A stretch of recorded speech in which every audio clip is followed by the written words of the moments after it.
Hello everyone, তোমরা যে আজকে ভিডিওটা দেখতে পারছো, মানে যেদিনকে আমি শ্যুট করেছি তার আগের দিন রাত্রিবেলা আমাকে নিয়ে বাড়ির লোকের প্রচণ্ড সমস্যা হচ্ছে বা ঝামেলা চলছে। তো যাই হোক, অনেক দিন ধরেই ভাবছিলাম এই ব্যাপারটা নিয়ে যে কী করব, কিন্তু মানিয়ে গুছিয়ে নিয়ে চলছি, কিন্তু সেদিন কয়েক মিনিটের জন্য থামছে, আবার সেটা রিপিট হচ্ছে ঝামেলাটা। তো আমি এইসব বিষয়ে কোনো ব্যাপারে আমি কিন্তু ভিডিও করিনি। তো ভাবলাম যখন আমি একটা ছোটো করে ভিডিও করি, মানে কোথায় যাচ্ছি না যাচ্ছি কেন কথাটা বললাম, তার কারণ হচ্ছে যে ব্যাগ দেখতে পাচ্ছ, ব্যাগ দেখলেই বুঝতে পারবে যে কখন একটা মেয়ে কথাটা বলে। তো যাই হোক, তোমাদেরকে একটা কথা বলি, বাড়ির লোকের সঙ্গে আমার প্রচণ্ড ঝামেলা হচ্ছে একটা বিষয় নিয়ে, সেটা বলবো না কী বিষয় নিয়ে। তো অনেক কষ্টের পরে ভাবলাম যে ডিসিশনটা নিলাম, কারণ মা ছাড়া এক মুহূর্তে আমি চলতে পারি না। মানে আমার কোথাও কিছু হলে মা আমার মা ছাড়া এক মুহূর্ত চলতে পারি না। সেই মাকে ছেড়ে আজকে আমাকে চলে যেতে হবে, তার কারণ প্রচণ্ড ঝামেলা হচ্ছে। ভাবলাম যে অনেক দিন মানিয়ে গুছিয়ে নিয়েছি, কিন্তু আর পারছি না। ভাবলাম যে এবার কোথাওটা চলে যাই বলতে গিয়ে এখন বলবো না, ভিডিওটা শেষে তোমরা দেখতে পাবে কোথায় যাচ্ছি, কার কাছে যাচ্ছি না যাচ্ছি, কার বাড়িতে যাচ্ছি, কিসের জন্য যাচ্ছি। তো যাই হোক, সেখানেও আমি কিন্তু কোনো কিছু বলে টলে যাইনি, হঠাৎ গিয়ে দেখি সে আমাকে অ্যাকসেপ্ট করে কি না। তো যাই হোক, এবার আমি মেন ভিডিওটায় ফিরে আসি। অনেক কথাই তো বললাম, তোমরা হয়তো কমেন্ট করবে যে কী ঝামেলা হলো। ঝামেলাটা প্লিজ জিজ্ঞেস করো না, বাড়ির ঝামেলা আমি কোনোদিনও মেটাতে বলিও নি, মানে এখানে বলতে চাইও না, তো কথাও না। তো জাস্ট আমি ভিডিওটা করলাম, কোথায় যাচ্ছি না যাচ্ছি আমার মা যেন দেখতে পায়। আমি মাকে ছাড়া তো তোমাদেরকে বললাম এক মুহূর্ত চলতে পারি না। তো তারপরে দেখো, এখানে কিন্তু মা আমাকে সকালবেলা, আমি কাউকে সেদিনকে বলিনি যে আমি কোথায় যাচ্ছি না যাচ্ছি। আমি সবাইকে বলেছি যে আমি কলেজ যাবো আজকে, আমাকে ট্রেন ধরিয়ে দেবে, কিন্তু ট্রেনটা সম্ভবত মিস হয়ে গেছে, তুমি আমাকে অটো স্ট্যান্ডে নামিয়ে দাও, আমি ঠিক ওখান থেকে চলে যেতে পারবো।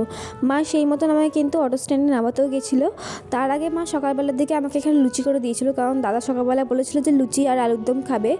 আর দেখো, তারপরে কিন্তু আমি কিন্তু রেডি হয়ে নিচ্ছি। আর হ্যাঁ, একটা কথা যেটা আমি বলছিলাম, যে আমি কিন্তু একদমই নর্মাল থাকার চেষ্টা করেছি। মানে যদি আমি মন মেজাজটা খারাপ করে থাকতাম, তাহলে কিন্তু মা কিন্তু বুঝে যেত যে আমি হয়তো কোথাও যাওয়ার প্ল্যান করছি, কারণ মা আমাকে একদম অক্ষরে অক্ষরে চেনে।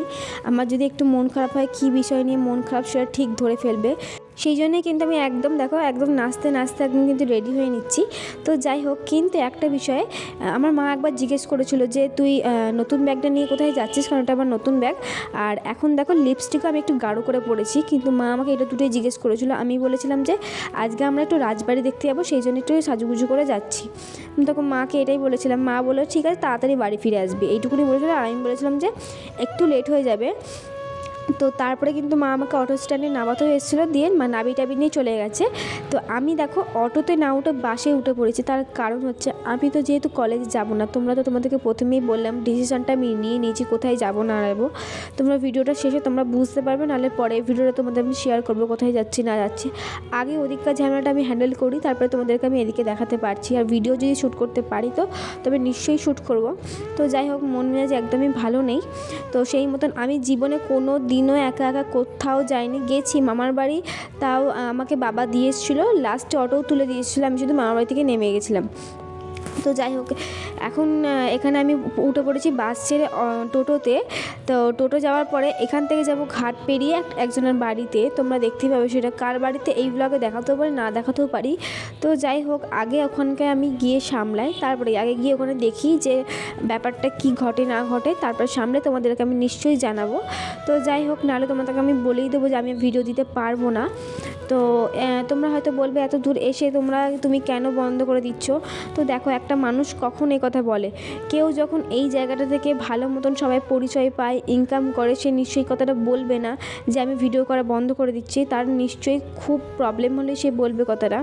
তো যাই হোক, বলতে বলতে কিন্তু আমার এখানে ঘাট পেরিয়ে আবারও বাসে উঠে পড়েছি। আর আমার বাসে চাপলে, নর্মালি বলছি, আমার খুব গা গুলায়। তো তারপরে কিন্তু দেখো, বাসটা কিন্তু এখানে দাঁড়িয়েছিল, আর আমার না প্রচণ্ড জোরে খিদে পেয়ে গেছিলো, কিন্তু মানে বাসটা যদি ছেড়ে দেয় এই ভয়ে কিন্তু আমি যেতে পারিনি। আর আমরা যেহেতু গ্রাম্য এলাকায় থেকে অভ্যস্ত, এইখানে দেখো এত হাই রোড হচ্ছে, মানে প্রচুর জ্যাম। জ্যামে কিন্তু এইখানটা দাঁড়িয়ে বেশ ভালোই হয়েছে, কারণ এইখানে একটা খুব সুন্দর তোমার বাগান ছিল, দারুণ লাগছিলো বাস থেকে ভিউটা দেখতে। তো দেখো, আমি দেখাচ্ছিলাম, ক্যামেরায় কতটা কি উঠেছে বলতে পারছি না, কিন্তু দারুণ লাগছিল লাগছিল, ফুল বাগান দিয়ে শীতকালে সাজানো তো বাগানটা, ওর জন্য। তো মোটামুটি আমি কিন্তু দেখো চলে এসেছি, কিন্তু এখন দেখো মুখটা কেমন একটা হয়ে গেছে, এরপরে দেখি কি হয়।